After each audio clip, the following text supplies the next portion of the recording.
ಸತ್ಯದರ್ಶನದ ಕಾರ್ಯಕ್ರಮ ನಡೆಸಿಕೊಳ್ಳಲು ಪ್ರಖ್ಯಾತ ಏಳ್ತಿಮಾರ್ ಕೃಷ್ಣಪ್ಪ ಶಾನುಭೋಗ ಯಾನೆ ದಾಮೋದರ ಶಣೈ ಅವರಿಗೆ ಈಗಿನ ಕಾಲದಲ್ಲಿಯೂ ತಂದೆ ತಾಯಿ ಕುಟುಂಬ ದೈವ ದೇವರನ್ನು ನಂಬಿ ಜೀವನದಲ್ಲಿ ಸೋತಿರುವವರಿಗೆ ನಮ್ಮ ಕಾರ್ಯಕ್ರಮದ ಮೂಲಕ ಮಾರ್ಗದರ್ಶನ ಮಾಡಬೇಕೆಂದು ಅವರನ್ನು ಕೇಳಿಕೊಂಡಾಗ ಅದರಂತೆ ಅವರು ಬಂದಿದ್ದಾರೆ. ಅವರಿಗೆ ಸ್ವಾಗತ. ಇದಕ್ಕಾಗಿ ಈ ಚಾನೆಲ್ ಅನ್ನು ನಿರ್ಮಾಣ ಮಾಡಲಾಗಿದೆ. ಈ ಕಾರ್ಯಕ್ರಮದ ಮೂಲಕ ಚಾನೆಲ್ ನೋಡುವ ಸರಳ ಸಜ್ಜನಿಕೆಯಲ್ಲಿ ಸಮಾಜದಲ್ಲಿ ಬದುಕುತ್ತಿರುವವರಿಗೆ ಈ ಕಾರ್ಯಕ್ರಮದಲ್ಲಿ ಒಳ್ಳೆಯ ಉತ್ತಮ ಜೀವನ ಸಫಲವಾಗಲು ಮಾರ್ಗದರ್ಶನ ನೀಡಲಾಗುವುದು. ಅವರ ನಂಬಿದ ಶಕ್ತಿಗಳಾದ ಹನುಮಂತ, ಮಹಾಕಾಳಿ ಹಾಗೂ ಕಲಿಯುಗದ ಪುರಾತನ ಕಾರಣಿಕ ದೈವ ಸತ್ಯದೇವತೆ ಕಲ್ಲುರ್ಟಿ ಪಾಷಾಣ ಮೂರ್ತಿಯನ್ನು ಎದುರಿಟ್ಟುಕೊಂಡು ಈ ಕಾರ್ಯಕ್ರಮವನ್ನು ನಡೆಸಿಕೊಡುತ್ತೇನೆ ಎಂದು ನಮ್ಮ ಮನವಿಯಂತೆ ಬಂದಿದ್ದಾರೆ.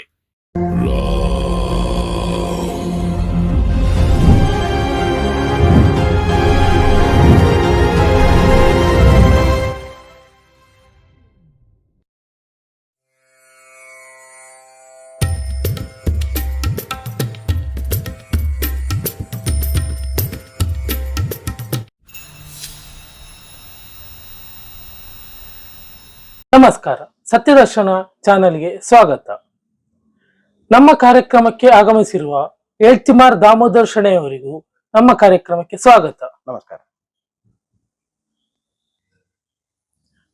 ಈಗ ಮನೆಗೂ ಹಾಗೂ ಅಂಗಡಿಗೂ ಎಲ್ಲ ವಾಸ್ತುವನ್ನೆಲ್ಲ ನೋಡ್ತಾರೆ. ಮುಂಚಿನಿಂದಲೂ ಇದು ಇತ್ತ ಅಥವಾ ಈಗ ಶುರುವಾದ? ಮೊದಲು ಮನೆಗೆ ಮಾತ್ರ ವಾಸ್ತು ನೋಡಿಕೊಂಡಿದ್ರು. ಈಗ ಜಾಗೆಗೆ ಸಹ ನೋಡೋ ಒಂದು ಬಾರಿ ಒಂದು ರೀತಿಯ ಒಂದು ಮಾಫಿಯಾ ರೀತಿಯಲ್ಲಿ ಅಂತೇಳಿ ಹೇಳುವ ರೀತಿಯಲ್ಲಿ ಒಂದು ಸಮಯದಲ್ಲಿ ಬಾರಿ ನಡೀತಾ ಇತ್ತು ಪುತ್ತೂರಲ್ಲಿ ಅಂತ ಒಂದು ಸನ್ನಿವೇಶ ಇತ್ತು. ನನಗೂ ಅದು ಒಂದು 18 ವರ್ಷ ಮೊದಲು ಬಾರಿ ಅದರಲ್ಲಿ ಒಂದು ಅನುಭವಕ್ಕೆ ಬಂದಿದೆ. ನಮ್ಮ ಫ್ಯಾಮಿಲಿಯಲ್ಲಿ ನನ್ನ ಚಿಕ್ಕಪ್ಪನ ಹೆಂಡತಿ ಅಂದ್ರೆ ಚಿಕ್ಕಮ್ಮನಿಗೆ ಒಂದು ಕ್ಯಾನ್ಸರ್ ಆದ ಸಮಯದಲ್ಲಿ ನಮ್ಮ ಸಮಾಜದ ಒಬ್ರು ಅವರಿಗೊಂದು ಮದುವೆಯಾಗಿ 15-20 ವರ್ಷದಿಂದ ಮಕ್ಕಳಾಗಿರ್ಲಿಲ್ಲ. ಆಗ ಇಲ್ಲಿ ಒಬ್ರು ಅವರು ವಾಸ್ತು ಮಾತ್ರ ಅಲ್ಲ, ಒಂದು ರೀತಿಯಲ್ಲಿ ಪೆಂಡೋಲಂನಲ್ಲಿ ಪ್ರಶ್ನೆ ಮತ್ತೆ ರತ್ನಶಾಸ್ತ್ರ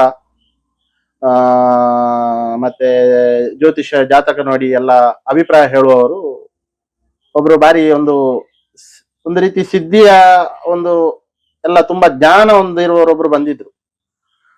ಅವರು ಇವರ ಒಮ್ಮೆ ಏನೋ ಕನ್ಸಲ್ಟ್ ಮಾಡಿದ್ದಕ್ಕೆ, ನೀವು ನಿಮ್ಮ ಮನೆ ಒಮ್ಮೆ ವಾತಾವರಣ ವಾಸ್ತು ಸರಿ ಇಲ್ಲ ಅಂತೇಳಿ ನೀವು ಬರುವ ಇದರಲ್ಲಿ ಕಾಣ್ತದೆ, ಆದ ಕಾರಣ ಮನೆಗೊಮ್ಮೆ ಹೋಗಿ ನೋಡುವ ಅಂತೇಳಿ. ಅವರೇನು ಚಾರ್ಜ್ ಏನ್ ತಗೊಳ್ತಿರ್ಲಿಲ್ಲ, ಒಳ್ಳೆ ಒಂದು ಇದರಲ್ಲಿ ಮನುಷ್ಯ. ಅಂದ್ರೆ ನಾನು ಬಾಕಿ ಮಾಫಿಯಾ ಅಂತ ಹೇಳಿದ್ರೆ ಬೇರೆ ಕಡೆ ಎಲ್ಲ ಆಗುವಂತದ್ದನ್ನು ಹೇಳಿದ್ ನಾನು, ಇವರದ್ದು ಮಾಫಿಯಾ ಅಂತ ಹೇಳಿ ಇರ್ಲಿಲ್ಲ. ಒಂದೇನೋ ಯಾರಲ್ಲಿ ಪಾಪದವರಲ್ಲಿ ಯಾರಲ್ಲಿ ಚಾರ್ಜ್ ತಗೊಳ್ಳದೆ ಬಾರಿ ಒಂದು ವಾಸ್ತುವಿನ ಬಗ್ಗೆ ತುಂಬಾ ರೀತಿಯಲ್ಲಿ ಆಧುನಿಕ ಕೆಲವೆಲ್ಲ ಪುಸ್ತಕ ಓದಿಕೊಂಡು ಜ್ಞಾನವನ್ನು ಇದು ಮಾಡಿಕೊಂಡು ಅದನ್ನು ಒಳ್ಳೆ ಇಂಪ್ಲಿಮೆಂಟ್ ಮಾಡುವಂತ ಒಬ್ರು ಇದ್ರು. ಇಲ್ಲಿಯವರಲ್ಲ, ಅವರು ಬೇರೆ ಕಡೆಯಿಂದ ಇಲ್ಲಿ ಬಂದಿದ್ರು. ಹಾಗೆ ಈ ನಮ್ಮ ಸಮಾಜದ ಹೇಳಿದಲ್ಲ, ನನ್ನ ಚಿಕ್ಕಪ್ಪನ ಹತ್ರ ಮಾತಾಡ್ಲಿಕ್ಕೆ ಬಂದರು. ಅವರಿಗೆ ಒಂದು 18-20 ವರ್ಷದಿಂದ ಮಕ್ಕಳಾಗಿರ್ಲಿಲ್ಲ. ಏನೋ ಒಂದು ಮನೆಯ ವಾಸ್ತು ಸರಿ ಇಲ್ಲ ಅಂತ ಹೇಳಿ ನೀವು ಇಂಥದ್ದೊಂದು ದಾರಿ ಚೇಂಜ್ ಮಾಡ್ಲಿಕ್ಕೆ, ನಿಮ್ಮಲ್ಲಿ ವಾಸ್ತುವಿನ ಅದು ದಾರಿ ಸರಿ ಇಲ್ಲದಿದ್ರೆ ಮನೆಯ ಒಳಗಿನ ಒಂದು ಕೋಣೆ ಇದು ಸರಿ ಇಲ್ಲ, ನೀವು ಇಂಥದೊಂದು ಸ್ಕ್ರೀನ್ ಹಾಕಿ ಅದು ಅಡ್ಡ ಆದ ಮೇಲೆ ನಿಮ್ಗೆ ಒಂದು ಮಕ್ಕಳಾಗುವ ಇದುಂಟು ಅಂತ ಹೇಳಿದ್ರು. ಹಾಗೆ ಅವರು ಒಂದು ಸ್ಕ್ರೀನ್ ಅಡ್ಡ ಮಾಡಿ ಒಂದು ಇದಾಯ್ತು. ಮತ್ತೆ ಅವರು ಸ್ವಲ್ಪ ಬೇರೆ ಬೇರೆ ಅದರಲ್ಲಿ ವಿಮರ್ಶೆ ಮಾಡಿದ್ರು ಕಾಣ್ತದೆ. ಅವರಿಗೆ ತುಂಬಾ ವರ್ಷಗಳ ಬಳಿಕ ಒಂದು ಗಂಡು ಮಗುವಿನ ಜನನ ಆಯ್ತು. ಅವರ ಸಂತಾನ ಮುಂದುವರಿಲಿಕ್ಕೆ ಆಗುವಂತ ಗಂಡು ಮಗುವಿನ ಜನನ ಆಯ್ತು. ಹಾಗೆ ಅವರು ನನ್ನ ಚಿಕ್ಕಪ್ಪನಲ್ಲಿ ಹೇಳಿದ್ರು, ನಿಮ್ಮ ಹೆಂಡತಿಗೆ ಹುಷಾರಿಲ್ಲಲ್ಲ. ಚಿಕ್ಕಪ್ಪನಲ್ಲೇ ಡೈರೆಕ್ಟ್ ಹೋಗಿ ಹೇಳಿಲ್ಲ, ನನ್ನ ತಂದೆ ಹತ್ರ ಹೇಳಿದ್ರು. ಮತ್ತೆ ಹಾಗೆ ನಾನು ಅವರ ಹಿಂದೆ ಹೋಗುವ ಹಾಗೆ, ಅವರ ಚಿಕ್ಕಮ್ಮನಿಗೋಸ್ಕರ ಹೋಗುವ ಹಾಗೆ ಆಯ್ತು. ಆ ಸಂದರ್ಭದಲ್ಲಿ ನನಗೂ ಕೂಡ ಅದ್ರದ್ದು ಹೌದು ಅಲ್ಲ ಅಂತ ಹೇಳುವಂತದ್ದಲ್ಲ, ಏನೋ ಅವರಿಗೋಸ್ಕರ ಚಿಕ್ಕಪ್ಪನ ಒಂದು ಕಷ್ಟಕ್ಕೆ ಸಹಾಯ ಆಗ್ಬೇಕು ಅಂತ ಹೇಳಿ ತಂದೆ ಹೇಳಿದ ಪ್ರಕಾರ ನಾನು ಆ ವಾಸ್ತುವಿನವರ ಹತ್ರ ಭೇಟಿಯಾದೆ. ಕಡೆಗೆ ಕೆಲವೊಂದು ನಮ್ಮ ಕುಟುಂಬದ ವಿಷಯವನ್ನೆಲ್ಲ ಹೇಳಿದ್ರು. ನಿಮ್ಮಲ್ಲಿ ಒಬ್ರು ಸಿದ್ಧಿಪುರುಷರಿದ್ರು, ಅದು ಇದು ಎಲ್ಲ ಅವರು ಕೂಡ ಆಗ ಹೇಳಿದ್ರು, ಇದು ಶಾಪ ಹಾಕಿ ಹೋಗಿದ್ದಾರೆ, ಅದ್ರದ್ದು ನೀವು ಇದು ಮಾಡ್ಬೇಕು. ಹನುಮಂತನ ಒಂದು ದೇವಸ್ಥಾನವನ್ನು ನಮ್ಗೆ ಗೊತ್ತಿತ್ತು, ಪ್ರಶ್ನೆಯಲ್ಲೆಲ್ಲ ನಮ್ಗೆ ಬಂದಿತ್ತು. ಆದ್ರೂ ಅವರು ಅಲ್ಲಿ ಹೋಗಿ ನಿಂತು ಮಾಡ್ಲಿಕ್ಕೆ ಅವರು ಸಹ ಒಮ್ಮೆ ಬಂದು ಇದಾಗುವ ಹಾಗೆ ಆಯ್ತು ನಮಗೆ. ಆ ಟೈಮಲ್ಲಿ ತುಂಬಾ ಬದಲಾವಣೆ ಆಯ್ತು. ಕೇವಲ ಅವರು ನಮಗೇನು ವಾಸ್ತುವಿನ ಸಲಹೆ ಏನು ನೀಡ್ಲಿಲ್ಲ, ಅದು ನೀಡಿದ್ದಾರೆ ಸ್ವಲ್ಪ ಚಿಕ್ಕಪ್ಪನಿಗೆ ಎಲ್ಲ, ನಮಿಗೂ ಸ್ವಲ್ಪ ನೀಡಿದ್ದಾರೆ. ಅದರಿಂದಾಗಿ ಏನು ಬೆನಿಫಿಟ್ ಅಂತೇಳಿ ಆಗ್ಲಿಲ್ಲ.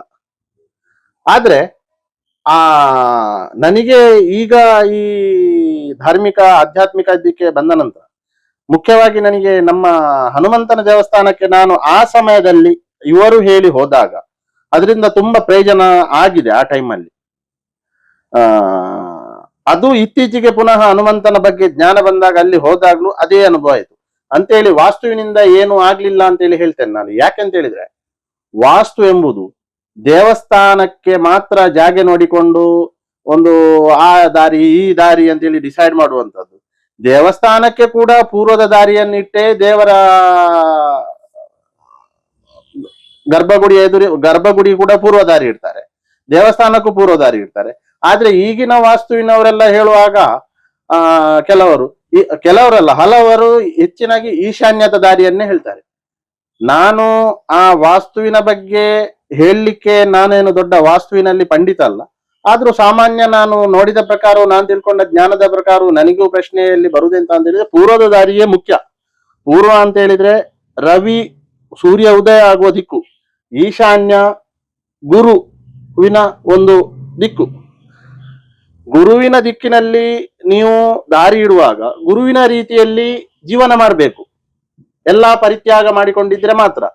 ನಾವು ಈಶಾನ್ಯದ ದಾರಿ ಇಟ್ಟುಕೊಂಡು ನಮಗೆ ಧನ ಆಗಮನ ಆಗ್ಬೇಕು ಅದು ಇದು ಅಂತೇಳಿ ಇಚ್ಛೆಯಲ್ಲಿ ಇವತ್ತಿನವರೆಗೆ ಯಾರಿಗೂ ಆದದ್ದಿಲ್ಲ. ಮತ್ತೆ ಸಂಪೂರ್ಣ ವಾಸ್ತು ಪ್ರಕಾರ ಇದ್ದವರು ನನ್ನ ಲೆಕ್ಕದಲ್ಲಿ ಯಾರು ದೊಡ್ಡ ಒಂದು ಗೆಲುವಾದದ್ದು ನನಗೆ ಕಾಣಲಿಲ್ಲ. ಯಾಕಂತ ಹೇಳಿದ್ರೆ ವಾಸ್ತುವಿನಿಂದಲೇ ಎಲ್ಲ ಆಗುದಿದ್ರೆ ಕುಟುಂಬದ ದೋಷ ಮತ್ತೆ ಬಾಕಿ ಜಾಗೆಯ ದೋಷ, ಅದಕ್ಕೆ ಏನು ಪ್ರಯೋಜನ ಆಗ್ತದೆ? ವಾಸ್ತುವಿನಿಂದ ಏನು ಪ್ರಯೋಜನ ಆಗ್ಲಿಲ್ಲ. ಉದಾಹರಣೆಗೆ ಅವರಲ್ಲಿ ಒಬ್ರು ನಾವು ಇರುವಾಗಲೇ ಒಂದು ಭಾರಿ ದೊಡ್ಡ ಒಂದು ಕೇರಳದ ಒಂದು ಜೋಯಿಸರು ವಾಸ್ತುವಿನ ಬಗ್ಗೆ ಕೇಳಲಿಕ್ಕೆ ಅವರಲ್ಲಿ ಬಂದಿದ್ರು. ಆಗ ಅವರ ಮನೆಯೆಲ್ಲ ನೋಡಿ ನೀವು ನೈಋತ್ಯದ ದಾರಿ ಇಟ್ಟುಕೊಂಡಿದ್ದೀರಿ, ನೀವು ಈ ದಾರಿಯಲ್ಲಿ ಹೀಗಿದ್ದ ಕಾರಣ ನಿಮಗೆ ಅದು ಮುಂದಕ್ಕೆ ನಿಮಗೆ ಕಷ್ಟ ಉಂಟು, ಹಾಗೆ ಹೀಗೆ ಅಂತೇಳಿ ಹೇಳಿ ಅವರು ಇಡೀ ಅವರಿಗೆ ದೊಡ್ಡ ಜಾಗೆ ಇತ್ತು. ಆ ಜಾಗೆಯಲ್ಲಿ ಈಶಾನ್ಯದಲ್ಲಿ ದಾರಿ ಇಟ್ರು, ಅದೆಲ್ಲ ಇಟ್ರು, ಮನೆಯ ಶೇಪನ್ನೆಲ್ಲ ತಿರುಗಿಸಿದ್ರು, ವಾಸ್ತು ಪ್ರಕಾರ ಮಾಡಿದ್ರು ಈಶಾನ್ಯ ದಾರಿ. ಅದು ಮಾಡೋ ಮೊದ್ಲು ಅವರಲ್ಲಿ 1000 ಗಟ್ಟಲೆ ಜನ ಬಂದುಕೊಂಡಿದ್ರು ತಿಂಗಳಲ್ಲಿ. ಆ ವಾಸ್ತುವಿನ ಬದಲಾವಣೆ ಆದ ನಂತರ ಅವರಲ್ಲಿ ಜನವೇ ಇಲ್ಲ. ಅವರು ಅದೇ ಬೇಜಾರು ಯಾವಾಗ್ಲೂ ಹೇಳಿಕೊಂಡಿದ್ರು. ವಾಸ್ತುವಿನಿಂದಲೇ ಎಲ್ಲ ಆಗುದಿದ್ರೆ ಜಾತಕ ಯಾಕೆ, ಜಾಗೆಯ ದೋಷ ಯಾಕೆ, ನಿಮ್ಮ ಕಳೆದ ಜನ್ಮದ ಇದು ಯಾಕೆ? ಮನುಷ್ಯಂದು ಇಡೀ ನಡೆಯುದು ಕೇವಲ ಜಾತಕದಿಂದಲೂ ಅಲ್ಲ. ವಾಸ್ತುವಿಗೆ ನಾನು ಜಾಸ್ತಿ ಅಂತ ಹೇಳಿದ್ರೆ ನನ್ನ ಅನುಭವ ಪ್ರಕಾರ ಮತ್ತೆ ನಾನು ಕೆಲವು ಮೊದಲು ತಿಳಿದುಕೊಂಡ ಕೆಲವೊಂದು ತಜ್ಞರ ಪ್ರಕಾರ ಅದೊಂದು 10% ರಿಂದ 15% ಮಾತ್ರ. ಅದರಲ್ಲಿ ಸಹ ಕಮ್ಮಿ ಆಗುದಲ್ಲದೆ ಅದಕ್ಕಿಂತಲೂ ಜಾಸ್ತಿ ಸಿಕ್ಕಿದ್ದಿಲ್ಲ. 15% ಅಂತ ಇಟ್ಟುಕೊಳ್ಳುವ, ಒಂದು 25% ನಿಮಗೆ ನಿಮ್ಮ ಕಳೆದ ಜನ್ಮದ ಇದು ಖಂಡಿತ ಬರ್ತದೆ. ಕಳೆದ ಜನ್ಮದ ಇತಿಹಾಸ ಇದ್ರೆ, ಅಲ್ಲಿ ಏನಾದ್ರೂ ತಪ್ಪು ಲೋಪಗಳಿದ್ರೆ ಅದು ಲೆಕ್ಕ ಆಗ್ತದೆ. ಮತ್ತೆ ಜಾತಕದ ಲೆಕ್ಕಾಚಾರ 40%.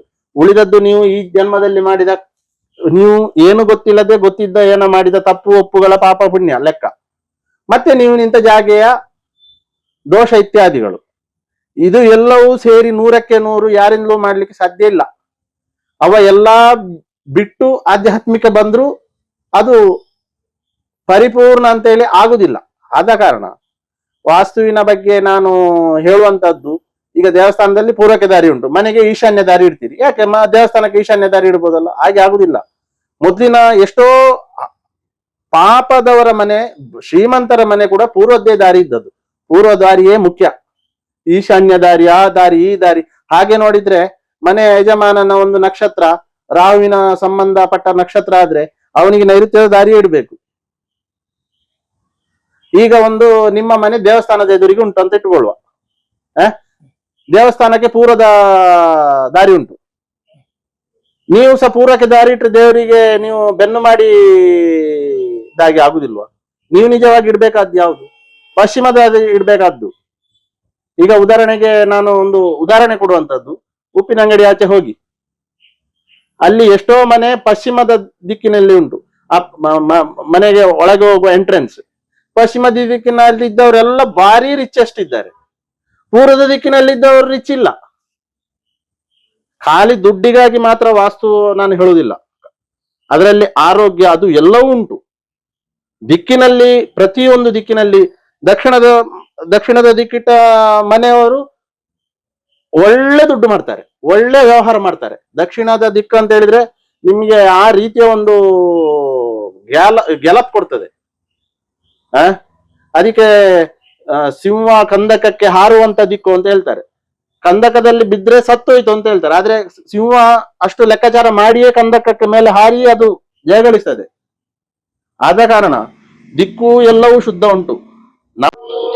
ವಾಸ್ತುವಿನ ನೀವು ಕೇಳಿದ ಪ್ರಕಾರ ನಾನೊಂದು ಏನೋ ಒಂದು ಒಬ್ರು ಬಾರಿ ನನಗೊಂದು ನಮ್ಮ ಸುಳ್ಳಮಲೆಯ ಒಂದು ಸಮಾಧಿಯ ಒಂದು ಹುಡುಕ್ಲಿಕ್ಕೆ ಒಂದು ಸಹಾಯ ಮಾಡಿದಂತ ವ್ಯಕ್ತಿ ಅಣ್ಣರೆ ಯಾನೊಂಜಿ ಇಲ್ಲು ಕಟ್ಟೊಂದುಲ್ಲೆ ಎಂಕೊಂಜಿ ಇಲ್ಲುಗೊಂಜಿ ದಾಯ್ತನ ಇಲ್ಲು ಕಟ್ಟೆರ ಒಂದಿಜ್ಜಿ ಅಂತೇಳಿ ಹೇಳಿದ್ರು. ಅದಕ್ಕೆ ನಾನೊಂದು ಅವರಿಗೆ ಪ್ರಶ್ನೆ ಎಲ್ಲ ನೋಡಿ ಹೀಗೆ ವಿಷಯ ಅಂತೇಳಿ ಎಲ್ಲದಕ್ಕೂ ಅವರ ಒಂದು ಕುಟುಂಬದ ದೋಷ ಅದೆಲ್ಲ ಕಾರಣ ಆಗಿತ್ತು. ಅದರ ಬಗ್ಗೆ ನಾನು ಅವರಿಗೆ ಹೇಳಿದೆ. ಅದರ ನಂತರ ಮನೆ ಕಟ್ಟುವ ವಿಷಯ ಅಂತ ಹೇಳಿ ತುಂಬಾ ನಿರ್ಧಾರ ಅಂತ ಮಾಡ್ಲಿಲ್ಲ. ಏನೋ ಒಂದು ಇದ್ರಲ್ಲೆಲ್ಲ ನೋಡುವಾಗ ಮನೆದು ವಿಷಯ ಹೇಳಿದೆ. ಸ್ವಲ್ಪ ಚೂರು ಸಂಚಾರ ಉಂಡು ಆಯ್ತಾ ಅಂದು ಮಲ್ಕೊಡು ಅಂತ. ಅವರು ಎರಡು ಕಾಲನ್ನು ದೋಣಿಯಲ್ಲಿ ಇಟ್ಟ ರೀತಿಯಲ್ಲಿ ಮನೆಯ ವಿಷಯದಲ್ಲಿ ಇದು ಮಾಡಿದ್ರು. ಹಾಗೆ ನಾನು ಅದನ್ನು ಅಲ್ಲಿಗೆ ಬಿಟ್ಟೆ. ಅದರ ನಂತರ ಅವರು ಮನೆಯ ಒಂದು ಕಟ್ಲಿಕ್ಕೆ ಆಗ್ತಾ ಇಲ್ಲ, 1 ತಿಂಗಳು ಪ್ರಶ್ನೆ ಎಲ್ಲ ಆದ ನಂತರ ಬಾಕಿದೆಲ್ಲ ಅವರದೆಲ್ಲ ಸರಿ ಆಗ್ತಾ ಬಂತು. ಲೋನ್ ತೊಂದರೆ ಆಗಿತ್ತು, ಕೆಲಸದ್ದು ಒಂದು ಸ್ವಲ್ಪ ಮಾಡಿದ್ದು 20-30 ವರ್ಷ ಮೊದಲಿದೆ ಎಂತದ ಒಂದು ಅಕೌಂಟ್ ಬಾಕಿಯಾಗಿ ಗವರ್ಮೆಂಟ್ ನಲ್ಲಿ ಅವರಿಗೊಂದು ತುಂಬಾ ದುಡ್ಡು ಸಿಗ್ಲಿಕ್ಕೆ ಅದೆಲ್ಲ ಬಂತು ಪ್ರಶ್ನೆ ಆಗಿ. ಮನೆಯದ್ದು ಮಾತ್ರ ಸರಿಯಾಗಿಲ್ಲ. ಆದ್ರೆ ಅವರಿಗೊಂದು ಹೇಳಿದ್ದೆ ಮನೆಯ ಒಂದು ಜಾಗೆಯಲ್ಲಿ ಸಂಚಾರ ಉಂಟು ಅಂತ. ಅವರು ಮನೆಯ ಬಗ್ಗೆ ಬೇರೆ ಒಬ್ಬರಲ್ಲಿ ಕನ್ಸಲ್ಟ್ ಮಾಡಿ ಒಂದು ನಿರ್ಧಾರಕ್ಕೆ ಬಂದಿದ್ರು. ಅದರ ನಂತರ ನನಗೆ ಒಂದು ಸಡನ್ ಆಗಿ ಒಮ್ಮೆ ಫೋನ್ ಮಾಡಿದ್ರು. ಅಣ್ಣರೆ ಇಲ್ಲದ ಒಂದಿದಲ್ಲ ಒಂದಿಜ್ಜಿ ಬಾಕಿದ ಪೂರ ಎಲ್ಲ ಸರಿಯಾಂಡು ಕಿರಿಕಿರಿ ಪೂರ ಸರಿಯಾಂಡು ಇರೋರ ಬರೋಡು ಅಂತ ಹೇಳಿದ್ರು. ಆಗ್ಲೂ ಅವ್ರು 2 ಕಾಲು ದೋಣಿಯಲ್ಲಿ ಇಟ್ಟುಕೊಂಡೆ ನನ್ನಲ್ಲಿ ಕರೆದ್ರು. ನನಗೆ ಹೋಗುವಾಗ್ಲೇ ನಾನು ದೇವರ ಅಪ್ಪಣೆ ಕೇಳದೆ ಅದಕ್ಕೆಲ್ಲ ಹೋಗುದಿಲ್ಲ, ವಾಸ್ತುವಿನ ಇದಕ್ಕೆಲ್ಲ ಅಂತ ಹೇಳಿದ್ರೆ ನನ್ನ ಇದು ಜ್ಞಾನ, ನಾನು ತಕೊಂಡ ಜ್ಞಾನ ಹೇಗೆ ಅಂತ ಹೇಳಿದ್ರೆ ನನ್ನ ಲೆಕ್ಕದಲ್ಲಿ ಲಿಮಿಟೆಡ್. ಆದ್ರೆ ಜನರಿಗೆ ಅದರಿಂದ ತುಂಬಾ ಅವರು ತಗೊಂಡಿದ್ದಾರೆ, ಬೇರೆಯವರು ವಾಸ್ತುವಿನ ಇದ್ರಲ್ಲಿ ತಗೊಂಡಿದ್ದಾರೆ ಅಂತ ಇದಕ್ಕೆ ಮಾತ್ರ ನಾನು ಹೋಗ್ತೇನೆ ಇಷ್ಟ ಪರಿಸ್ಥಿತಿ ಇದ್ದು. ಹಾಗೆ ಹೋದ ಕೂಡಲೇ ಇವರು ಆ ಸಮಯಕ್ಕೆ ಅಲ್ಲಿ ಒಂದು ಮೇಸ್ತ್ರಿ ಕೂಡ ಬಂದ್ರು. ಆಗ ನನ್ನ ಮನಸ್ಸಿಗೆ ಇವರು ಆ ಪ್ಲಾನ್ ತಕೊಂಡು ಬಂದ್ರು. ನಾನು ಬೇಡ, ನನಗೆ ಅದರದ್ದು ತುಂಬಾ ನಾನು ಲೆಕ್ಕಾಚಾರದಲ್ಲೆಲ್ಲ ಅದು ಗೊತ್ತಾಗದಿದ್ರೆ ಕಷ್ಟ, ನೀವು ಮೇಸ್ತ್ರಿಗೆ ತೋರಿಸಿ. ಮೇಸ್ತ್ರಿಗೆ ನನ್ನ ಪರಿಚಯ ಏನಿರಲಿಲ್ಲ, ಅವರು ದೂರ ನಿಂತು ಅವರವರು ಮಾತಾಡ್ತಾ ಇದ್ರು. ಎಂತದೋ ಅವರು ಮಾತಾಡಿಕೊಂಡು ಬಂದ್ರು. ನನ್ನ ಹತ್ರ ಇವರು ಕೇಳಲಿಕ್ಕೆ ಬಂದ್ರು, ಅಭಿಪ್ರಾಯ ಕೇಳಲಿಕ್ಕೆ ಬರುವಾಗ ನಾನು ಪ್ಲಾನ್ ನೋಡ್ಲಿಲ್ಲ. ಆ ಪ್ಲಾನ್ ಏನು ತೂಪುನ ಅಗತ್ಯ ಇಜ್ಜಿ ಭಾರಿ ಅಡ್ಡೆ ಪ್ಲಾನ್ ಅಂದ್ರೆ ಇಲ್ಲಿಗೆ ಬಣ್ಣ ಪ್ಲಾನ್ ಅಂತ ಹೇಳಿದೆ. ಮತ್ತೆ ಹೀಗೆ ಕಣ್ಣು ಮುಚ್ಚಿದಾಗ 4 ಚೆಂಬು ಕಾಣ್ತದೆ, 4 ಚೆಂಬು ಕಾಣ್ತದೆ. ಅವರ 4 ಮನೆಯವರು ನನಗೆ ಮನಸ್ಸಿಗೆ ಕಾಣ್ತದೆ ಕಣ್ಣಿಗೆ. ಆಗ ನಾನು ಹೇಳಿದೆ, ನನಗೆ ನೀವು ಚೆಂಬು ತಕೊಂಡು 4 ಜನ ಚೆಂಬು ಕೈಯಲ್ಲಿ ಹಿಡಿದ ಹಾಗೆ ಕಾಣ್ತದೆ ಅಲ್ಲ, ಇದು ನಿಮ್ಮ ಪ್ಲಾನ್ ಹಾಗೆ ಉಂಟು, ಚೆಂಬು ಹಿಡಿದುಕೊಂಡು ಹೋಗುವ ಒಂದು ಪರಿಸ್ಥಿತಿ ನಿಮ್ಗೆ ಉಂಟು, ಇದೆಂತದ್ದು ಅಂತ ಹೇಳಿದೆ ನಾನು. ಕೂಡಲೇ ಮೇಸ್ತ್ರಿನ ಕಡಿದ. ಅವೆಂತದ್ದು ಹೇಳಲಿಲ್ಲ, ನಾನೆಂತ ಹೇಳ್ತೇನೆ. ಮತ್ತೆ ಲಾಸ್ಟಿಗೆ ಪ್ಲಾನ್ ನೋಡಿದೆ. ಪ್ಲಾನ್ ಭಾರಿ ಒಳ್ಳೇದಾಗಿ ಈಶಾನ್ಯಕ್ಕೆ ಇದು ಇಡುವಂತದ್ದು, ಡೋರ್ ಇಡುವಂತದ್ದು, ಎಂಟ್ರೆನ್ಸ್ ಎಲ್ಲ ಕರೆಕ್ಟ್ ಉಂಟು. ಮನೆಗೆ ಪಟ್ಟಿ ಆಕಾರದಲ್ಲಿ ಇದು ಕೊಟ್ಟಿದ್ದಾರೆ. ಗುಡಿಗೆ ಪಟ್ಟಿಯಲ್ಲಿ ಒಂದು ಇದು ಬರ್ತದೆ, ಧ್ವಜಾಯ ಅಂತ ಹೇಳುದು ಅದಕ್ಕೆ. ನಾನು ಆಯದ ವಿಷಯದಲ್ಲೆಲ್ಲ ಇಲ್ಲ, ಆದ್ರೂ ನಮಗೆ ಅದು ಜ್ಞಾನ ಬರ್ತದೆ ಆ ಸಮಯಕ್ಕೆ. ನಾನು ಇದನ್ನು ನೋಡಿದೆ, ಇದೆಂತ ಮಾರ್ರೆ ದೇವಸ್ಥಾನಕ್ಕೆ ಹಾಕುವ ಹಾಗೆ ಮಾಡಿದ್ದಾರೆ. ಮತ್ತೆ ನೀವು ಬೆಳಿಗ್ಗೆದ್ದು ಟಾಯ್ಲೆಟ್ ಮತ್ತೆ ರಾತ್ರಿಗೆ ಟಾಯ್ಲೆಟ್ ಎಲ್ಲಿ ಹೋಗ್ತೀರಿ, ಚೆಂಬು ಹಿಡಿದುಕೊಂಡು ಹೋಗ್ತೀರಾ? ನನಗೆ ಅದಕ್ಕೆ ಚೆಂಬು ಕಂಡದ್ದು, ನಂಗೆ ಚೆಂಬು ಖಂಡಿತ, ಅದಕ್ಕೆ ನನಗೆ 4 ಚೆಂಬು ಕಾಣ್ತದೆ ಅಂತ ಹೇಳಿದ್ದು ನಾನು ಅದಕ್ಕೆ. ಹಾಗೆ ನನಗೆ ಅವರ ಪ್ಲಾನ್ ನೋಡುವಾಗ 4 ಚೆಂಬು ಕಂಡದ್ದು ಎಂತ ಅಂತೇಳಿ ನೋಡುವಾಗ ಆ ಪ್ಲಾನ್ ನಲ್ಲಿ ಧ್ವಜ ಆಯದ ಹೇಗೂ ಪ್ಲಾನ್ ಕೊಟ್ಟಿದ್ದಾರೆ. ಅದು ಧ್ವಜಾಯ ಕೊಡುವಂಥದ್ದು ದೈವಸ್ಥಾನಕ್ಕೆ ಅಥವಾ ದೇವಸ್ಥಾನಕ್ಕೆ ಕೊಡುವಂಥದ್ದು. ಅದನ್ನು ಕೊಟ್ಟವರು ಒಂದು ದೈವವನ್ನು ಸಡನ್ ಆಗಿ ಏನೋ ಸಿದ್ಧಿ ಉಂಟು ಅಂತ ಹೇಳಿಕೊಂಡು ಆ ಆರಾಧನೆ ಮಾಡುವಂತ ಒಬ್ಬನ ಹತ್ರ ಇವರು ಸೇರಿಕೊಂಡು ಅವನ ಏನೋ ಗುರುಗಳು ಅಂತ ಹೇಳುವವರು ಕೊಟ್ಟಿದ್ದಾರೆ. ಮನೆಗೆ ಕೊಟ್ಟ ಪ್ಲಾನ್ ನಲ್ಲಿ ಆ ಬಾರಿ ಅನುಭವಿ ಒಬ್ಬರು ಅವರ ಗುರುಗಳು ಆ ದೈವದ ಸಿದ್ಧಿ ಇದ್ದವರು ಅವರು ಕೊಟ್ಟ ಪ್ಲಾನ್ ಅಲ್ಲಿ ಟಾಯ್ಲೆಟ್ ಇಲ್ಲ, ಬಾತ್ರೂಮ್ ಒಂದು ಕೊಟ್ಟಿದ್ದಾರೆ. ಅದಕ್ಕೆ ಆಗ್ಲೇ ಕೂಡಲೇ ನನ್ನ ಎದುರಿಗೆ ಆ ಪ್ಲಾನ್ ಅವರಿಗೆ ಫೋನ್ ಮಾಡಿದ್ರು. ಅಂದು ಈರ್ನ ಇಲ್ಲಲ್ಲ ದೈವಪುರ ದೀನಾಗ ದೇವೇರ್ನಪುರ ಇಂದು ಮಲ್ಪನಾಗ ಅಲ್ಪ ಟಾಯ್ಲೆಟ್ ಕೊಂಡ ಎಂಚ ಹಾಪುಂಡು ಅಂತ ಹೇಳಿ. ಹಾಗಾದ್ರೆ ಟಾಯ್ಲೆಟ್ಗೆ ಇಲ್ಲಿ ಮುದ್ದಿನಾಗಿ ಗುಡ್ಡೆ ಹೋಗುದ. ಅದಕ್ಕೆ ನನಗೆ ಅದು 4 ಚೆಂಬು ಗಂಡದ್ದು, 4 ಜನ ಮನೇಲಿದ್ದಾರೆ, ಗಂಡ ಹೆಂಡತಿ 2 ಮಕ್ಕಳು. ಹಾಗೆ ಇರುವಾಗ ಅದು ಪ್ಲಾನ್. ಈಗಿನ ಕಾಲದಲ್ಲಿ ಶೌಚಾಲಯ ಇಲ್ಲದೆ ಮುದ್ದಿನಾಗೆ ಹೋಗ್ಲಿಕ್ಕೆ ಆಗ್ತದ? ಆ ಅಭ್ಯಾಸಗಳು ಈಗ ಉಂಟಾ? ಅದನ್ನೇ ಹೇಳುವಾಗ ಅಲ್ಲಿ ಹತ್ರ ಇದ್ದ ಮೇಸ್ತ್ರಿ ನಕ್ಕಿದ್ರು. ಇದಕ್ಕೆ ನಾವು ನಿಮ್ಮಲ್ಲಿ ಬಂದು ಕೇಳಿದ್ದು, ನನಗೆ ಮೊದ್ಲೇ ಅದು ಕಂಡಿದೆ ಅಂತ ಹೇಳಿದೆನು. ಹಾಗೆ ಮೇಸ್ತ್ರಿ ನೆಗಡಿದ್ರು, ಹತ್ರ ಇದ್ದವರು ಕೂಡ ನೆಗಡಿದ್ರು. ಲಾಸ್ಟಿಗೆ ಇಂದು ಇಲ್ಲು ಕಟ್ಟೆ ರಾಪಿಜಿದಾಯ ಗಂಡರಿ ಆನೆ ಇರೇಗ ಆನಿ ಪಂಚಾಯತಿ ಮೂಲೊಂದು ಸಂಚಾರ ಉಂಡು. ಆ ಸಂಚಾರಕ್ಕೆ ನೀವು ಆ ಶಕ್ತಿಗೆ ನೀವು ಅಡ್ಡವಾಗಿ ಮನೆ ಕಟ್ಟಿದಾಗೆ ಸಹ ಪಾಯ ಬಂದಿದೆ, ಪಾಯ ಈಚೆ ಬಂದಿದೆ ಸಂಚಾರದ ಜಾಗೆಯಲ್ಲಿ. ನೀವು ನಾನು ಹೇಳಿದಾಗೆ ಸರಿಯಾಗಿ ಅದಕ್ಕೆ ತಂಬಿಲ ಮಾಡಿದ್ರೆ ನಿಮಗೆ ಅದು ಬಿಟ್ಟು ಕೊಡ್ತಿತ್ತು ಅಂತ ಹೇಳಿದೆ. ಮತ್ತೆ ಹೇಳಿದೆ ಈ ಪ್ಲಾನ್ ಆಗ್ಲಿಕ್ಕಿಲ್ಲ ಅಂತ ಹೇಳಿದೆ. ಹಾಗಾದ್ರೆ ನೀವೇ? ನಾನು ಅದಕ್ಕೆ ಮಾಡುದಿಲ್ಲ ಅಂತ ಹೇಳಿದೆ. ಮತ್ತೆ ತುಂಬಾ ಇದು ಮಾಡಿದ ಕಾರಣ ಒಂದು ಪ್ಲಾನ್ ಕೊಟ್ಟೆ. ಮತ್ತೆ ಆ ಸಂಚಾರದ ಇದಕ್ಕೆ ಇಷ್ಟು ಸರ್ತಿ ತಂಬಿಲ ಮಾಡಿ ಅಂತ ಮತ್ತೆ ಬೇರೆ ಒಂದು ವಿಧಿ ಹೇಳಿದ್ದೆ.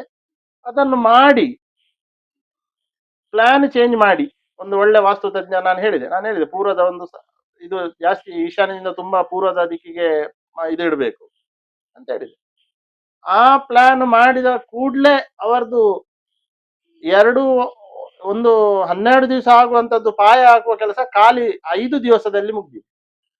ಮತ್ತೆ ಹೇಳಿದೆ ಲಿಂಟಾಲ್ ವರೆಗೆ ಆಗುವ ತೊಂದರೆ ಬರ್ತದೆ ಅಂತ ಹೇಳಿದೆ. ಲಿಂಟಾಲ್ ಆದ ನಂತರ ಹಾಗೆ ಆಯ್ತು. ಅದಕ್ಕೆ ಕಾರಣ ಅವರದ್ದು ಸ್ವಲ್ಪ ಕುಟುಂಬದ ದೋಷ. ನಾನು ಹೇಳಿದಾಗೆ ಅವರು ಮಾಡ್ಲಿಲ್ಲ. ಪುನಃ ಪ್ರಾರ್ಥನೆ ಮಾಡಿದ್ರು, ಸರಿ ಆಯ್ತು. ಪುನಃ ವಾಪಸ್ ತಪ್ಪು ಮಾಡಿದ್ರು. ಹಾಗೆ ಈ ವಿಷಯಕ್ಕೆ ನಾನು ವಾಸ್ತುವಿನ ವಿಷಯ ಎಲ್ಲರೂ ಅದು ಒಂದಕ್ಕೊಂದು ತಿಳ್ಕೊಂಡಿದ್ದಾರೆ. ವಾಸ್ತು ಬೇಕು ನಮ್ಮ ಜಾಗೆ. ಈಗ ಕೆಲವರು ಹೇಳ್ತಾರೆ ಪೂರ್ವ ಒಳ್ಳೆ ಇದು ಬೇಕು. ಮೊದಲಿನ ಕೆಲವೊಂದು ಮನೆಗಳಿಗೆ ಪೂರ್ವ ಕಮ್ಮಿ ಇತ್ತು, ಪೂರ್ವಕ್ಕೆ ದಾರಿ ಇಟ್ಟಿದ್ರು. ಕೆಲವು ದಾರಿ ಅಶುದ್ಧ ದಾರಿಯಲ್ಲಿಯೂ ಎಷ್ಟೋ ಮನೆಗಳು ಮೇಲೆ ಇದ್ದದುಂಟು. ಸನಾತನ ತುಂಬಾ ಸಮಯದಿಂದ, ಸನಾತನ ಅಲ್ಲ, ತುಂಬಾ ಸಮಯದಿಂದ ಇದ್ದ ಕೆಲವೊಂದು ಹಿರಿಯ ಮನೆತನಗಳೆಲ್ಲ ನೈಋತ್ಯ ದಾರಿ ಇದ್ದುಕೊಂಡೆಲ್ಲ ಇದ್ದವರು ಇದ್ದಾರೆ. ಅದರಿಂದ ಏನು ಇದಾಗ್ಲಿಲ್ಲ. ಬೇಕು ಇಲ್ಲ ಅಂತ ಹೇಳುವುದಿಲ್ಲ. ಆ ಪರಿಸ್ಥಿತಿ ಜಾಗೆಗೆ ಸರಿಯಾಗಿ ವಾಸ್ತು ನಿರ್ಮಾಣ ಮಾಡಿ ವ್ಯಾಪಾರದ ಮತ್ತೆ ನಿಮ್ಮ ಮನೆ ನಿರ್ಮಾಣ ಮಾಡಿದ್ರೆ ಕರೆಕ್ಟ್ ಆಗಿರುತ್ತೆ. ಮುಖ್ಯವಾಗಿ ನೋಡ್ಬೇಕಾದ್ದು ಜಾಗೆಯ ದೋಷ ಅಂತ ಹೇಳಿ ನಾನು ನಿಮ್ಗೆ ಹೇಳ್ತೇನೆ. ನೀವು ಮೂಲತಃ ವ್ಯಾಪಾರಸ್ಥರು, ಉದ್ಯಮಿಗಳು. ಆ ವ್ಯಾಪಾರಸ್ಥರಿಗೆ ಏನಾದ್ರೂ ಸಲಹೆ ಕೊಡ್ತೀರಾ? ನಾನೀಗ ವ್ಯಾಪಾರ ಎಲ್ಲ ಬಿಟ್ಟು ಹೊರಗಿನ ರೀತಿಯ ಎದುರು ಬಂದು ವ್ಯಾಪಾರ ಮಾಡುವಂತದ್ದು ಇಲ್ಲ. ವ್ಯಾಪಾರಸ್ಥರಿಗೆ ಹೇಳುವಂಥದ್ದು ಎಂತ ಅಂತ ಹೇಳಿದ್ರೆ,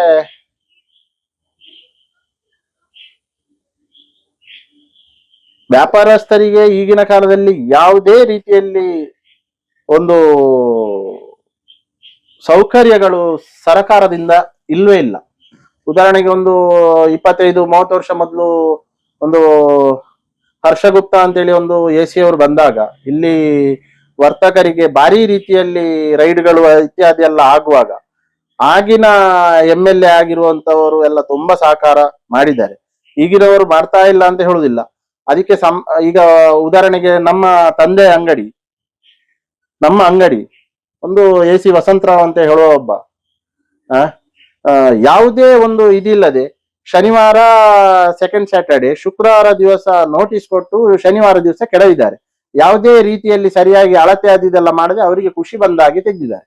ಆಗ್ಲೇ ನನ್ನ ತಂದೆ ಹೇಳಿದ್ರು ಇದು ನನಗೆ ಆದ್ದು ಇನ್ನು ನಾಳೆ. ಆಗ ವರ್ತಕರಲ್ಲಿ ಒಗ್ಗಟ್ಟೇ ಇಲ್ಲ. ಅದಕ್ಕೆ ಇರುವ ಸಂಘಟನೆ ಇಲ್ಲ ಅಂತ ಹೇಳುವ ಭಾವನೆ. ಯಾಕಂತ ಹೇಳಿದ್ರೆ ಅದಕ್ಕಿರುವ ಸಂಘಟನೆ ಅದರಲ್ಲಿ ಯಾರೋ ಒಬ್ರು ಅಧ್ಯಕ್ಷರಾಗ್ತಾರೆ ಅಂತ ಇಟ್ಟುಕೊಳ್ಳುವ, ಕಾರ್ಯದರ್ಶಿ ಆಗ್ತಾರೆ ಅಂತ ಇಟ್ಟುಕೊಳ್ಳುವ. ಅವರು ಆ ಒಂದು ಡೆಸಿಗ್ನೇಷನ್ ಅನ್ನು ತಕೊಂಡು ಅವರಿಗೆ ಬೇಕಾದ ಕೆಲಸ, ಅವರಿಗೆ ಬೇಕಾದ MLA ಹತ್ರ ಇನ್ನೊಬ್ಬರ ಹತ್ರ ಹೋಗಿ ಇದು ಮಾಡುವಂಥದ್ದು. ಮೊದಲಿನ ಸಂಘಟನೆಗಳು ಹಾಗೆ ಇರಲಿಲ್ಲ. ವರ್ತರಿಗಂತೇಳಿ ಯಾವ ಸಂಘಟನೆಯೂ ಇಲ್ಲ. ಮತ್ತೆ ಸಂಘಟನೆ ಅಂತೇಳಿ ಇರುವಂತದ್ದು ಅವರ ಒಂದು ಇಲ್ಲಿ ಒಂದು ಟೂರು ಟ್ರಾವೆಲ್ ಮಾಡ್ಲಿಕ್ಕೆ ಇರುವಂತ ಒಂದು ಏಜೆನ್ಸಿಯಾಗಿ ಆಗಿದೆ, ಅವರಿಗೊಂದು ಗಮ್ಮತ್ ಮಾಡ್ಲಿಕ್ಕೆ ಆ ಒಂದು ಸಂಘಟನೆಯಾಗಿ ಉಂಟು. ಆದ ಕಾರಣ ಪುತ್ತೂರಿನ ಮಟ್ಟಿಗೆ ನಾನು ಹೇಳುವಂತದ್ದು, ಪಾಪ ವ್ಯಾಪಾರಿಗಳಿಗೆ ಯಾವ ರೀತಿಯಲ್ಲಿ ಸಹಾಯ ಇಲ್ಲ, ಟ್ಯಾಕ್ಸ್ ಎಲ್ಲವೂ ಜಾಸ್ತಿ. ಹಳ್ಳಿ ಅಂಗಡಿಯಾಗಿದೆ. ಪುತ್ತೂರಿನಲ್ಲಿ ಆದಷ್ಟು ಒಂದು ರೀತಿ ಎಂತ ಅಂತ ಹೇಳಿ ಕಣ್ಣಿಗೆ ಕಾಣುದು ಮಾತ್ರ ಅಭಿವೃದ್ಧಿ ಆಗಿದೆ ಅಂತ ಹೇಳಿ ವ್ಯಾಪಾರ. ಈ ಪುತ್ತೂರು ಉಂಟಾದ್ದು ವ್ಯಾಪಾರದಿಂದಲೇ. ಆಗಿನ ದೊಡ್ಡ ದೊಡ್ಡ ವ್ಯಾಪಾರಿಗಳು, ನಾನು ಹೆಸರು ಹೇಳ್ಬೋದು, ಅವರದ್ದೇ ಹೆಸರು ಹೇಳಿದಂತೇಳಿ ಆಗ್ಬಾರ್ದು. ಈಗ ಪುತ್ತೂರಿನಲ್ಲಿ ಮೊದಲು ನಮ್ಮ ಫ್ಯಾಮಿಲಿದ್ದು ಬಸ್ ಸ್ಟ್ಯಾಂಡ್ ಎದುರಿಗೆ ಅಂಗಡಿ ಇತ್ತು, ಭಾರಿ ದೊಡ್ಡ ಜೀನ್ಸ್ ಅಂಗಡಿ ಆ ಕಾಲದಲ್ಲಿ. ಎಲ್ತಿಮಾರ್ ರಾಮಚಂದ್ರ ಶೆಣೆ ಅಂತ ಹೇಳುವಂತ ಒಂದು ಅಂಗಡಿ. ಅವರು ಬಸ್ ಸ್ಟ್ಯಾಂಡ್ ಬರ್ಲಿಕ್ಕೆ ಆಗಿನ ಕಾಂಗ್ರೆಸ್ ನಲ್ಲಿ ಸಂಜೀವ್ ಶೆಣೆ ಅವರು ಇರುವಾಗ ಅಲ್ಲಿ ಬಸ್ ಸ್ಟ್ಯಾಂಡ್ ನಿಜವಾಗಿ ದರ್ಬೆಯಲ್ಲಿ ನಿರ್ಮಾಣ ಆಗುದ್ರಲ್ಲಿತ್ತು, ಎಲ್ಲಿ ಇನ್ಸ್ಪೆಕ್ಷನ್ ಬಂಗ್ಲೋದಲ್ಲಿ. ಅದನ್ನು ಆಗಿನೊಬ್ರು ಮಹಮ್ಮದ್ ಅಲಿ ಹೇಳುವಂತ ಯಾರೋ ಒಂದು ಸಾರಿಗೆ ಸಚಿವರಿಗೆ ಇದು ಮಾಡಿ ಅವರು ಪುತ್ತೂರಿಗೆ ಅವರ ಅಂಗಡಿಗೆ ಬಂದು ಕೂತ್ಕೊಂಡು ನೋಡಿ ಇಲ್ಲಿ ಬಸ್ ಸ್ಟ್ಯಾಂಡ್ ಆಗ್ಬೇಕು ಅಂತ ಹೇಳಿ. ಆದ ಕಾರಣ ವ್ಯಾಪಾರಿಗಳಿಂದಲೇ ಈ ಪುತ್ತೂರು ಬೆಳೆದದ್ದು. ಮಾಲಿಂಗೇಶ್ವರನ ಅನುಗ್ರಹವು ವ್ಯಾಪಾರವು. ಇವತ್ತು ಒಂದು ಈಗ ಸುಳ್ಯಪೇಟೆಯಲ್ಲಿ, ಮಂಗಳೂರಿನಲ್ಲಿ ಯಾವ ಸಣ್ಣ ಏರಿಯಾ ಅಗಲ ಆಗ್ಲಿಲ್ಲ, ಪುತ್ತೂರು ಅಗಲ ಆಗ್ತಾ ಹೋದ್ದು. ಬೆಂಗಳೂರಿನಲ್ಲಿ ಅವೆನ್ಯೂ ರೋಡ್ ಅಲ್ಲಿ ಇವತ್ತಿಗೂ ಇಷ್ಟೇ ಸಪುರ ರೋಡ್ ಇರುದು, ಒನ್ ವೇ ಮಾಡಿಕೊಂಡಿದ್ದಾರೆ. ಪಾರ್ಕಿಂಗ್ ಉಂಟು ಒಂದು ಟೈಮ್ ಅಲ್ಲಿ, ಇಲ್ಲಿ ಎಲ್ಲಿಯೂ ಪಾರ್ಕಿಂಗ್ ಇಲ್ಲ. ಸುಳ್ಯದಲ್ಲಿ ಸಮಸಂಖ್ಯೆ ಬೆಸ ಸಂಖ್ಯೆಯಲ್ಲಿ ಬಲಬದಿ ಎಡಬದಿ ಪಾರ್ಕಿಂಗ್ ಉಂಟು, ಮಂಗಳೂರಿನ ಕಾರ್ ಶೀಟ್ ಅಲ್ಲಿ ಉಂಟು. ಇಲ್ಲಿ ಯಾವುದೇ ರೀತಿ ಫೆಸಿಲಿಟಿ ಇಲ್ಲ. ಬಂದು ಫೈನ್ ಹಾಕುದು, ಪೊಲೀಸ್ನವರು ಫೈನ್ ಹಾಕುವುದು ತಪ್ಪಂತೇಳಿ ಹೇಳುದಿಲ್ಲ. ಆದ್ರೆ ಒಂದು ಕಾಲದಲ್ಲಿ ವರ್ತಕ ಸಂಘದವರು ಒಂದು ಬೋರ್ಡ್ ಹಾಕಿಕೊಂಡು ಇಷ್ಟು ಹೊತ್ತಿಂದ ಇಷ್ಟು ಹೊತ್ತುವರೆಗೆ ಪಾರ್ಕಿಂಗ್ ಅನ್ಲೋಡ್ ಎಲ್ಲ ಮಾಡ್ಲಿಕ್ಕಿದ್ದು, ಲಾಸ್ಟಿಗೆ ಎಲ್ಲದಕ್ಕೂ ಇದಾಯ್ತು. ಆದ ಕಾರಣ ವ್ಯಾಪಾರಿಗೆ ಯಾವುದೇ ರೀತಿಯಲ್ಲಿ ಪುತ್ತೂರಿನಲ್ಲಿ ಅಥವಾ ಕೆಲವು ಕಡೆಯಲ್ಲಿ ಇಲ್ಲೂ ಇಲ್ಲ, ಅವರಿಗೆ ಯಾವುದೇ ರೀತಿಯಲ್ಲಿ ಯಾರು ಸಹಕಾರ ಕೊಡುದಿಲ್ಲ. ಮಾತಾಡಿದ್ರೆ ಡೊನೇಷನ್ಗೂ ವ್ಯಾಪಾರಿಗಳಲ್ಲಿ ಬರ್ತಾರೆ. ಕೊಡದೆ ಇರ್ಲಿಕ್ಕಲ್ಲ, ಕೊಡದೆ ಇದ್ರೆ ಅವನಿಗೆ ವ್ಯಾಪಾರಕ್ಕೆ ತೊಂದರೆ ಮಾಡುವಂತ ಒಂದು ಸ್ಥಿತಿ ನಿರ್ಮಾಣ ಆಗ್ತದೆ. ಹಾಗೆ ವ್ಯಾಪಾರಿಗಳು ಭಾರಿ ಕಷ್ಟದಲ್ಲಿದ್ದಾರೆ. ಆನ್ಲೈನ್ ಆಗಿದೆ, ಈಗ ಆನ್ಲೈನ್ ಇಂದಾಗಿ 50% ವ್ಯಾಪಾರ ಇಲ್ಲ. ಒಂದು ಪುತ್ತೂರು ಬೆಳಿಲಿಕ್ಕೆ ಕಾರಣ, ಪುತ್ತೂರು ಅಥವಾ ಯಾವುದೇ ಒಂದು ಬೆಳಿಬೇಕಂತ ಹೇಳಿದ್ರೆ ಅಲ್ಲಿ ವ್ಯಾಪಾರಿ ಬೇಕೇ ಬೇಕು. ವ್ಯಾಪಾರ ಅಂತ ಹೇಳಿದ್ರೆ ಬುಧನಿಗೆ ಸಂಬಂಧಪಟ್ಟದ್ದು. ಬುಧ ಮತ್ತೆ ಶನಿ, ಬುಧ ಒಂದು ಚಂದ ಮಾಡಿ ಮಾತಾಡಿ ಆಕರ್ಷಣೆ ಮಾಡ್ತಾರೆ, ಶನಿ ನ್ಯಾಯ ಪ್ರಕಾರವಾಗಿ ವ್ಯವಹಾರವನ್ನು ಮಾಡ್ತಾನೆ. ನ್ಯಾಯ ಪ್ರಕಾರ ವ್ಯವಹಾರ ಮಾಡಿದ್ರೆ ಮಾತ್ರ ವ್ಯವಹಾರ ತುಂಬಾ ವರ್ಷ ಬರ್ತದೆ. ಉದಾಹರಣೆಗೆ ಎಲ್ತಿಮಾರ್ ರಾಮಚಂದ್ರ ಶೆಣೆ, ದೇವಣ್ಣ ಕಿಣಿ, ಇಂದಾಜೆ ಫ್ಯಾಮಿಲಿಯವರು, ಈಗ ನಮ್ಮ ಫ್ಯಾಮಿಲಿಯವರು, ಮತ್ತೆ ಇಲ್ಲಿ ಅಪ್ಪಣ್ಣ ಪ್ರಭು, ನಮ್ಮದೇ ಅಂತ ಹೇಳುದಿಲ್ಲ, ಶಾಫಿ ಅಂಡ್ ಸನ್ಸ್, ಮತ್ತೆ ಮಮ್ಮುನ್ನಿ ಹಾಜಾರ್, ಮತ್ತೆ ಕೆಳಗೆ ನಮ್ಮ ಶ್ರೀಧರ್ ಶೆಣೆ ಅಂತೇಳಿ ಇದ್ದಾರೆ. ಈಗ ಹೆಗಡೆ ಪ್ಲಾಸ್ಟಿಕ್ಸ್ ಉಂಟು. ಮತ್ತೆ ಎಷ್ಟೋ ದೊಡ್ಡ ದೊಡ್ಡ ಅಂಗಡಿ ದರ್ಬೆಯಲ್ಲಿ, ಶಾಂತದುರ್ಗ, ಒಳ್ಳೆ ರೀತಿಯಲ್ಲಿ ವ್ಯಾಪಾರ ಮಾಡಿಕೊಂಡು ಅವರಿಂದಾಗಿ ಎಷ್ಟೋ ಹಳ್ಳಿಯಿಂದ ಜನಗಳು ಬರ್ತಾರೆ. ವ್ಯಾಪಾರದವರಿಗೆ ಮಹತ್ವ ಕೊಡ್ಬೇಕು, ವ್ಯಾಪಾರದವರಿಗೆ ಆಗಾಗ ಕಿರಿಕಿರಿ ಆಗುವಂತದ್ದು ಮಾಡಬಾರ್ದು. ಈಗ ಪುತ್ತೂರು ಇಷ್ಟು ಅಭಿವೃದ್ಧಿ ಆಗ್ಲಿಕ್ಕೆ, ಇಷ್ಟು ಬರ್ಲಿಕ್ಕೆ ಜನಗಳು ಹಳ್ಳಿಯಲ್ಲಿಂದೆಲ್ಲ ಬಂದಲ್ವ ಕಾರಣ ಅದು. ಆದ ಕಾರಣ ವ್ಯಾಪಾರಿಗಳು ಭಾರಿ ಕಷ್ಟದಲ್ಲಿದ್ದಾರೆ, ಅವರಿಗೆ ಸಹಕಾರ ಕೊಡ್ಬೇಕು ಅಂತ ಹೇಳ್ತಾನೆ. ಎಲ್ರಿಗೂ ಸಹಕಾರ ಬೇಕು, ವ್ಯಾಪಾರಿಗಳಿಗೆ ಅಂತ ಹೇಳಿಲ್ಲ, ಎಲ್ಲಾ ಫೀಲ್ಡ್ಗಳಿಗೂ ಸಹಕಾರ ಮಾಡ್ಬೇಕು. ಅದನ್ನ ಟ್ಯಾಕ್ಸ್ ಕಲೆಕ್ಟ್ ಆಗ್ತದೆ, ರೆವೆನ್ಯೂ ಕಲೆಕ್ಟ್ ಆಗ್ತದೆ, ಎಷ್ಟೋ ಫೀಸ್ ಅದಿದೆಲ್ಲ ಬೇರೆ ಬೇರೆ ಲೈಸೆನ್ಸ್ ಅಂತೇಳಿ ಆಗ್ತದೆ ಅಂತೇಳಿ ನಾನು ಹೇಳ್ತೇನೆ. ವ್ಯಾಪಾರಿ ಅಭಿವೃದ್ಧಿಗೆ ನಿಮ್ಮ ಸಲಹೆ? ವ್ಯಾಪಾರಿ ಅಭಿವೃದ್ಧಿಗೆ ಸಲಹೆ ಅಂತ ಹೇಳಿದ್ರೆ, ನೋಡಿ, ಕೆಲವರೆಲ್ಲ ಈಗಿನ ಕಾಲದಲ್ಲಿ ಜೋರುಂಟು, ದೈವದ ಇದ್ರ ಹತ್ರ ಹೋಗಿ ಏನೋ ಪ್ರಸಾದ ತರುದು, ಅದು ಮಾಡುದು ಇದು ಮಾಡುದು, ಅದು ಒಂದಕ್ಕೊಂದಾಗ್ತದೆ. ಯಂತ್ರ ಮಂತ್ರ ತಂತ್ರ ಸ್ಥಾಪನೆ ಮಾಡಿ ಅದೆಲ್ಲ ಈಗ ಜೋರದೆಲ್ಲ ಉಂಟು. ಮೊದಲಿನವರು ಇಷ್ಟೆಲ್ಲ ವ್ಯಾಪಾರ ಮಾಡುವಾಗ ಏನು ಯಂತ್ರ ಮಂತ್ರ ತಂತ್ರದಲ್ಲಿ ವ್ಯಾಪಾರ ಮಾಡಿದರು. ಮುಖ್ಯವಾಗಿ ವ್ಯಾಪಾರದಲ್ಲಿ ಗಿರಾಕಿ ಬರುವ ಕಸ್ಟಮರ್ ಅಲ್ಲಿ ನಂಬಿಕೆಯಲ್ಲಿ ವ್ಯವಹಾರ, ಮತ್ತೆ ಒಂದು ವ್ಯವಹಾರ ಮಾಡುವಾಗ ಆಲೋಚನೆ ಮಾಡಿ ವ್ಯವಹಾರ ಮಾಡುವಂತದ್ದು. ಕಾಂಪಿಟಿಷನ್ ಅಂತ ಹೇಳಿದ್ರೆ ಒಟ್ಟು ಕಾಂಪಿಟಿಷನ್ ಮಾಡಿ ಲಾಭ ಇಲ್ಲದ ರೀತಿಯಲ್ಲಿ ವ್ಯಾಪಾರ ಮಾಡಿ ಏನು ಪ್ರಯೋಜನ ಇಲ್ಲ. ವ್ಯಾಪಾರದಲ್ಲಿ ಎಥಿಕ್ಸ್ ಮುಖ್ಯವಾಗಿ ಬರುವ ಕಸ್ಟಮರ್ ಅಲ್ಲಿ ಒಳ್ಳೆಯ ಒಂದು ಬೇರೆ ಬೇರೆ ರೀತಿಯಲ್ಲಿ ವ್ಯಾಪಾರ ಮಾಡ್ಲಿಕ್ಕೆ ಆಗ್ತದೆ. ಉದಾಹರಣೆಗೆ ಕೆಲವರು ತಮ್ಮ ಸರಕಿನ ಮೌಲ್ಯವನ್ನು ಕಮ್ಮಿ ಇಟ್ಟುಕೊಂಡು ಕಮ್ಮಿ ಲಾಭದಲ್ಲಿ ದೊಡ್ಡ ರೀತಿಯಲ್ಲಿ ವ್ಯವಹಾರ ಮಾಡುವ ಒಂದು ಕ್ಯಾಟಗರಿ.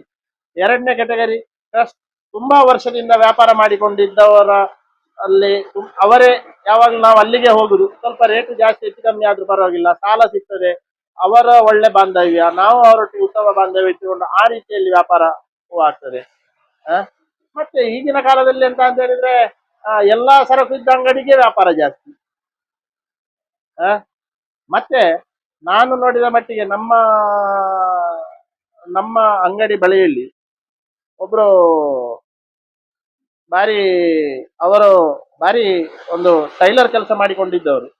ಆ ಅವರ ಹೆಸರು ಹೇಳ್ಬೋದು, ಒಳ್ಳೆ ಉತ್ತಮ ವ್ಯಕ್ತಿ, ಎಚ್ ನಾರಾಯಣ ಅಂತ ಹೇಳುವ ಜವಳಿ ಅಂಗಡಿಯವರು. ಅವರು ಮೊದಲು ಒಂದು ಕಾಲದಲ್ಲಿ ಒಂದು 60 ವರ್ಷ ಮೊದಲು ನಮ್ಮ ಅಂಗಡಿ ಹತ್ರ ಸ್ವಲ್ಪ ಕೆಳಗಿನ ಒಂದು ಬಿಲ್ಡಿಂಗ್ ಅಲ್ಲಿ ಟೈಲರ್ ವೃತ್ತಿ ಮಾಡಿಕೊಂಡಿದ್ರು. ಏನೋ ತುಂಬಾ ಒಂದು ಒಳ್ಳೆ ಗ್ರಾಹಕರೊಂದಿಗೆ ಉತ್ತಮ ಬಾಂಧವ್ಯ ಇದ್ದು ತುಂಬಾ ಕೆಲಸ ಮಾಡಿ ಶ್ರಮಪಟ್ಟು ಅದರ ಎದುರಿಗೆ ಒಂದು ಅಂಗಡಿ ತಕೊಂಡು ಅವರ ಈಗ ಮಕ್ಕಳು ಒಳ್ಳೇದಾಗಿದ್ದಾರೆ. ನಾನು ನನ್ನ ತಂದೆ ಒಮ್ಮೆ ಹೇಳಿದ್ರು, ನೋಡು ಅವರು ಡೈಲಿ ಅಂಗಡಿಗೆ ಬರುವಾಗ ಮಕ್ಕಳು ಅಪ್ಪ ಕೂಡ ಒಂದು ಆ ಶಟರ್ ತೆಗೆಯುವ ಮೊದಲು ಭೂಮಿಗೆ ಒಂದು ನಮಸ್ಕಾರ ಮಾಡಿ ಒಂದು ವ್ಯಾಪಾರ ಮಾಡ್ತಾರೆ. ಎಷ್ಟು ಚಂದ ಅವರು ಬೆಳೆದಿದ್ದಾರೆ. ವ್ಯಾಪಾರ ಒಂದು ಧರ್ಮ ಉಂಟು, ಧರ್ಮ ಪ್ರಕಾರ ಒಂದು ವ್ಯಾಪಾರ ಮಾಡಬೇಕು. ಅದರಲ್ಲಿ ಯಾವಾಗಲೂ ಕಮ್ಮಿ ಆಗುದಿಲ್ಲ. ಒಮ್ಮೆಲೆ ಮೇಲೆ ಹೋಗುದು, ಒಮ್ಮೆಲೆ ಕೆಳಗೆ ಬರುದು. ಆ ವ್ಯಾಪಾರವೆಲ್ಲ ಹಂತ ಹಂತವಾಗಿ ಕಷ್ಟಪಟ್ಟು ದುಡಿದು ಮೇಲೆ ಬಂದದ್ದು ಯಾವಾಗ್ಲೂ ಕೆಳಗೆ ಬರುವುದಿಲ್ಲ. ದೇವರ ಮೇಲೆ ನಂಬಿಕೆ ಇರ್ಲಿ ಇಲ್ಲದಿರ್ಲಿ, ಸತ್ಯ ಧರ್ಮದಲ್ಲಿ ವ್ಯಾಪಾರ ಮಾಡಿದವನಿಗೆ ಯಾವತ್ತೂ ಕಮ್ಮಿ ಆಗುದಿಲ್ಲ ಅಂತೇಳಿ ನಾನು ಹೇಳ್ತೇನೆ. ಮತ್ತೆ ಯಾರಲ್ಲಿಯೂ ಒಂದು ಹಾಗೆ ಮಾಡ್ಲಿಕ್ಕೆ ನಾವು ಕೆಲವೊಮ್ಮೆ ಅತಿರೇಕದಲ್ಲಿ ಒಂದೊಂದು ಮಾತಾಡಿದ್ದು ಉಂಟು. ಆದ್ರೂ ಆದಷ್ಟು ಸಮಾಧಾನದಲ್ಲಿ ವ್ಯಾಪಾರ ಮಾಡುವಂಥದ್ದೇ ವ್ಯಾಪಾರ ಧರ್ಮ. ಸಮಾಧಾನದಲ್ಲಿ ಎಲ್ರಿಗೆ ಬೇಕಾದ ಹಾಗೆ ನಡ್ಕೊಂಡು ಇರುವಂತದ್ದೇ ವ್ಯಾಪಾರ ಧರ್ಮ. ಗ್ರಾಹಕರು ದೇವರು ಅಂತೇಳಿ ಒಂದು ಮನೋಭಾವನೆ ಬೇಕು. ಯಾಕಂತ ಹೇಳಿದ್ರೆ ಗ್ರಾಹಕರು ಕೂಡ ಹೇಗಿರ್ಬೇಕಂತ ಹೇಳಿದ್ರೆ ಅವರ ಅಂಗಡಿಯ ಒಂದು ಉತ್ತಮ ಗುಣಮಟ್ಟದ ಸಾಮಾನು ಅವರು ಕೊಡ್ತಾರೆ. ಅವರೊಂದಿಗೆ ನಾವು ಉತ್ತಮವಾಗಿದ್ರೆ, ಈಗ ನೋಡಿ ಕೆಲವೊಂದು ಮಾಲು ನಿರ್ಮಾಣ ಆಗ್ತದೆ, ಅಲ್ಲಿ ಒಳಗೆ ಹೋಗುವಾಗ ಎಷ್ಟು ದೊಡ್ಡ ಜನ ಇದ್ರು ಅಲ್ಲಿ ಎಲ್ಲೆಲ್ಲಿಯವರೋ ಏನೇನೋ ಎಲ್ಲೆಲ್ಲಿಂದೋ ಬಂದು ಕೆಲಸಕ್ಕೆ ನಿಂತ ಮಾಲ್ನಲ್ಲಿ ಕೆಲವರು ಇರ್ತಾರೆ, ಏನು ಗುರ್ತ ಇರುವುದಿಲ್ಲ. ನಿಮ್ಗೆ ಅರ್ಜೆಂಟಿಗೆ ಸಾಲ ಕೊಡುವುದಿಲ್ಲ. ಸಾಲ ಕೊಡುವಂತದ್ದು ನಿಮ್ಮ ಗುರ್ತ ಇದ್ದ ವ್ಯಾಪಾರದವ ಮಾತ್ರ. ಅವನಲ್ಲೇ ವ್ಯಾಪಾರ ಮಾಡುವುದು ಒಳ್ಳೇದು. ನಿಮ್ಗೆ ಎಷ್ಟು ಎಂತ ಫ್ರೀ ಮಾಲಿಗೆ ವ್ಯಾಪಾರ ಮಾಡಬಾರ್ದು ಅಂತ ಹೇಳುವುದಿಲ್ಲ. ಕೆಲವು ಹೆಚ್ಚಿನ ಸರಕುಗಳು ಬೇರೆ ಬೇರೆ ಕಡೆಯಿಂದ ತರುವಂತದ್ದು ಮಾಲ್ನವರು ತರ್ತಾರೆ, ಈಗಿನ ವ್ಯಾಪಾರಿಗಳು ತರಿಸ್ತಾರೆ.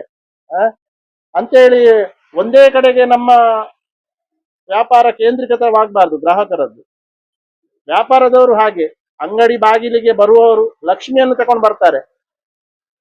ಖಾಲಿ ಬೆಳಿಗ್ಗೆ ಬಂದ ಬೋಣಿಯನ್ನು ಮಾತ್ರ ಹೀಗೆ ಮುಗ್ದು ಅದಕ್ಕೆ ಮಾತ್ರ ₹1 ಬೆಲೆ ಕೊಡ್ಬೇಕು.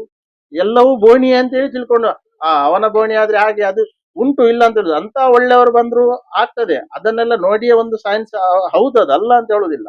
ಒಳ್ಳೆ ಮನಸ್ಸಿನವರು ಬಂದ್ರೆ ಒಳ್ಳೇದು. ಆದ್ರೆ ನಾವು ಒಳ್ಳೆ ಮನಸ್ಸಿನಲ್ಲಿದ್ರೆ ಪ್ರತಿಯೊಂದು ನಮ್ಮ ವ್ಯಾಪಾರವು ಗೋಣಿ, ಪ್ರತಿಯೊಂದು ವ್ಯಾಪಾರದ ಎಷ್ಟೇ ಅಮೌಂಟ್ ಆಗ್ಲಿ, ₹1 ಆಗ್ಲಿ, ಅದು ಲಕ್ಷ್ಮಿ ಅಂತ ತಿಳ್ಕೊಂಡಿದ್ರೆ ಖಂಡಿತ ಅವನ ಅಭಿವೃದ್ಧಿ ಆಗ್ತದೆ ಅಂತ ನಾನು ಹೇಳ್ತೇನೆ.